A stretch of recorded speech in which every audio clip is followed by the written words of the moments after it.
আৰু এই পৰিৱেশটো এই কাৰণে দেখাব লগা হৈছে যে এইটো এটা ভয়াৱহ পৰিৱেশ। নমস্কাৰ, মই আজি পথাৰলৈ আহিছিলোঁ আমাৰ ৰোৱা মাটি চাবৰ কাৰণে। যিখিনি ৰুই থৈ গৈছিলোঁ সেই মাটিখিনি চাবৰ কাৰণে মই আহিছিলোঁ, কাৰণ পুৱাৰে পৰা ধাৰাসাৰ বৰষুণ দি আছিল আৰু যোৱা কেইদিনমান ধৰি উখ আখ কৰি গৰমটো পাৰ হৈ গ'ল। কিন্তু এতিয়া বৰ্তমান দুদিনৰ পৰা ধৰি ধুনীয়া এটা পৰিৱেশ দিছে, বৰষুণ দিছে আৰু সকলোকে ৰুবৰ কাৰণে সুবিধা দিছে। গতিকে ময়ো আহিলোঁ, আগত ৰুই থৈ যোৱা যিখিনি মাটি তাত পানী আছেনে নাই তাকে মই চাবৰ কাৰণে আহিলোঁ।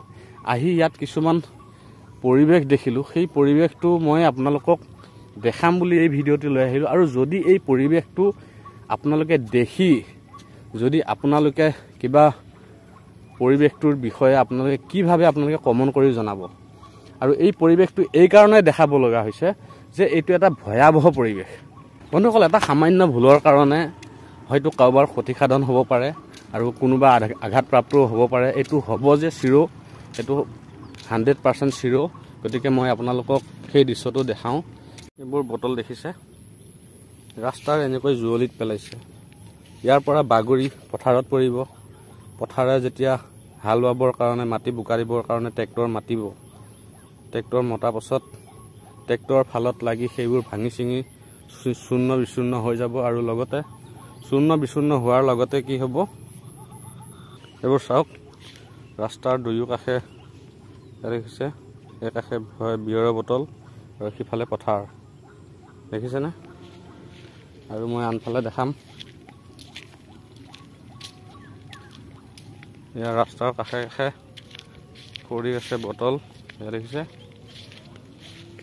এয়া বটল পৰি আছে। তেওঁলোকে সুৰাপান কৰি এই বটলবোৰ এনেদৰে পেলাই থৈ গৈছে।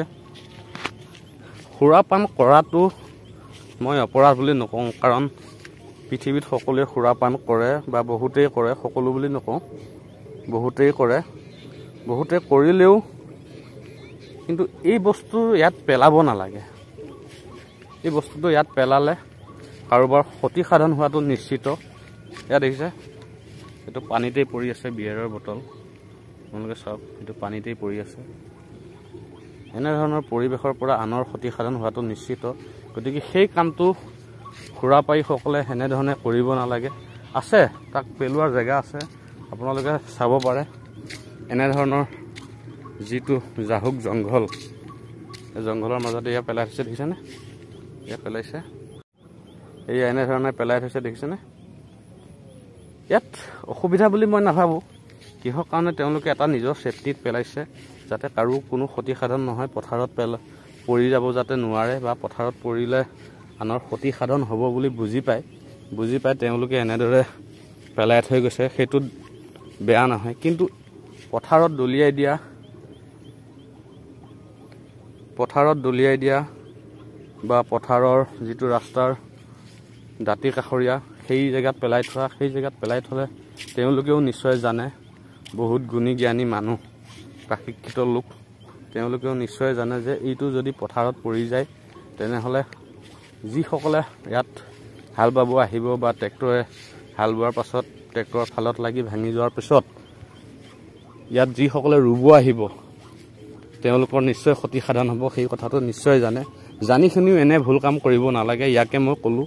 আৰু যদি আপোনালোকে ভিডিঅ'টিৰ বিষয়ে যি মতামত দিব পাৰে মোৰ কমেণ্ট বক্সত দিব পাৰে। আৰু লগতে আপোনালোকে যদি ভিডিঅ'টি ভাল পালে তেনেহ'লে ভিডিঅ'টি লাইক কৰিব, শ্বেয়াৰ কৰিব, আৰু লগতে কিবা যদি ক'ব লগা থাকে মোৰ কমেণ্ট বক্সত জনালেই হ'ল।